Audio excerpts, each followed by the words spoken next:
Welcome to the Black Gay History Channel. Please share this video and subscribe to this channel for more captivating content.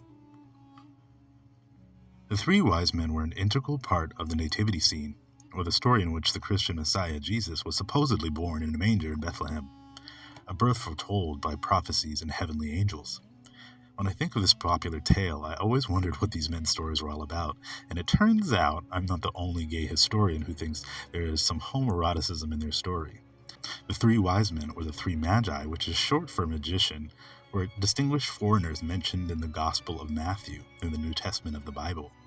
Though they are not named and the description of them is vague, many Christians throughout the years have attributed the three wise men with names and personas, and even though the number of wise men that traveled to Bethlehem to witness Christ's birth is also not mentioned, many believers assume it was three men because the travelers gave baby Jesus three gifts: gold, frankincense, and myrrh. Because there are mentions of kings visiting the prophesied Messiah in early parts of the Bible, theologians have attributed certain names and ethnicities with the wise men. Like we discussed in previous articles, in many cultures, African and Semitic, or from the Middle East, magi, magicians, and other powerful political leaders were gay, same-gender loving, eunuchs, or a combination of all these things. While eunuchs in the ancient world was sometimes a catch-all term for people who don't produce children, sometimes these men were physically castrated as a means to ensure they didn't impregnate the powerful women they cared for. But the irony here is that many of them never slept with the women to begin with, which is why the term eunuch loosely became associated with gay and gender non-conforming men in ancient history. These powerful men traveled to a small village in the Middle Eastern desert to see the savior of all human souls being born because, as magi, they were most likely alerted of his birth through astrology, signs in the stars, and old biblical prophecies. The adoration of the magi is a common theme in Christian artwork throughout the Middle Ages, and in many of the depictions there is a black man among these wise men. Because the only reference in the Bible about where the wise men may have come from is the East, and this led believers to deduce from other scriptures where the wise men came from, and some believe it's likely one of the wise men was North African. It is becoming more common knowledge in today's age that many biblical figures were African, and in many people's minds, one of the wise men is always black. Another interesting twist to the story of the Magi is that many of the artworks and depictions of the three Magi also have some questionable or homoerotic context. In the biblical story, after the wise men had visited the baby Jesus, one of the Magi is confronted with a prophetic dream that warns the men not to travel back to King Herod, who they had advised earlier on their trip of their intention to visit the blessed child to be born.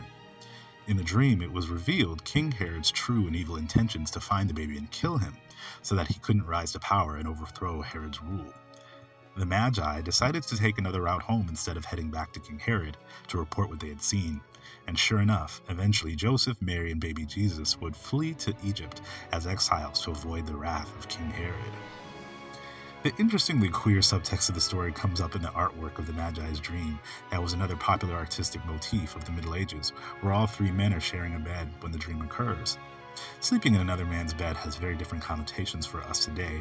It isn't very common unless you're family, very close friends, or romantically involved. Back over 1,000 years ago, sleeping in the same bed with traveling companions was likely a much more common occurrence that was viewed as a normal platonic part of life. But let's be real. Fooling around with other men in the ancient world was also incredibly common, and these paintings of the men in bed together have raised some eyebrows throughout the ages. Also, considering that these powerful wise men were traveling with no women or mention of their families also keeps the focus in the relationship between them. In many of these depictions, these men are depicted as powerful kings but can seem to only afford one bed. The kings are still usually wearing their crowns in the paintings, but usually aren't wearing anything else. Three powerful naked men together in bed with no women in sight. Sure, that could be platonic, but the story is a lot juicier if we read into things. There are so many possible queer subtextual stories in the Bible like King David and Jonathan or Naomi and Ruth, but now the black gay Christians or just historical or spiritual enthusiasts can see themselves in this epic and time-old tale. Clearly, I'm not the only gay who sees some gay subtext in the story either. The popular Christmas hymn, We Three Kings, which tells the story of the three Magi through song, was given a fabulously queer remix by RuPaul's Drag Race alums Peppermint, Manila Luzon, and Alaska. There's some hilarious modern interpretations, quips, and puns thrown in from the hilarious queens, but they stick to the original story of heading on a journey across the desert to meet the newborn savior. Though there's a lot of comedy throughout the song, the queens stay relatively respectful and keep the original melody and lyrics of the song, adding their pronouns to the lyrics and covering the song well. All jokes aside, these queens have lovely voices and look great in their ancient royal dress. This video sits at 1 million views and is another cute addition to the growing number of gay Christmas songs for your holiday playlists. Have you heard this gay interpretation of the story of the 3 wise men yet? Are there any other biblical stories that sound ambiguously gay that I should cover on the channel? I'd love to hear your thoughts on this topic in the comments.